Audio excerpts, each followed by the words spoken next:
Okay, Assalamualaikum warahmatullahi wabarakatuh. Okay, kat sini ada aspek yang dibuat daripada guli. Dalamnya ada guli. Ya, saya buat khas untuk latihan advance tumbukan bagi tangan kita untuk bagi keras lah knuckle. Orang kata selalu guna beg pasir, apa lagi, ampas beras, ampas padi, batu beras, sebagainya lah. Tapi kat sini kita guna guli ya. Guli ni sebenarnya tujuannya untuk membulatkan knuckle kita. Dia lebih keras daripada pasir lah kalau kita selalu tumbuk pasir kan. Tapi guli ni khas untuk membulatkan knuckle. Ya, ni baru siap saya buat. Jadi start untuk latihan lah untuk malam ni. Okey. Okay, cara tumbuknya. Okey.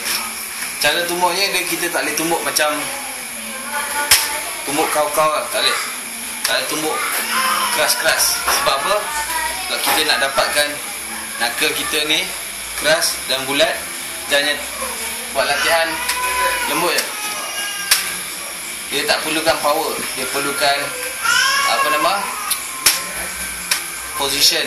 Sini, position tumbukan. Tengok tangan. Position tangan. Macam ni. Tumbuk.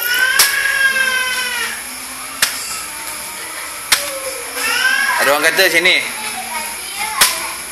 Ada orang kata macam memang power betul. Memang kena macam tu power. Tapi ini untuk keraskan bahagian knuckle. Okey. Okay, cara tumbuk.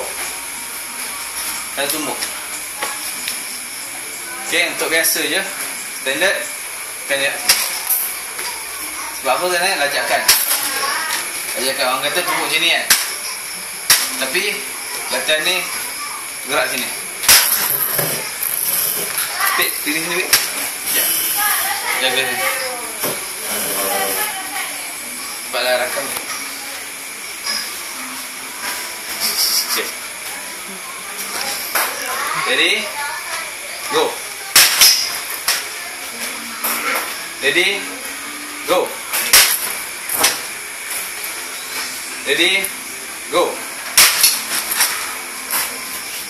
Ready? Go.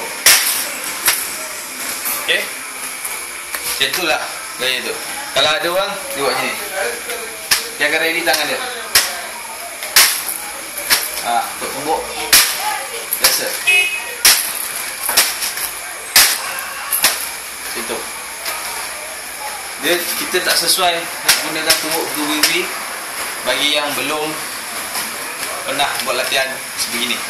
Okey? Okey, apa kata anda try di rumah? Sekian saja. Assalamualaikum warahmatullahi wabarakatuh.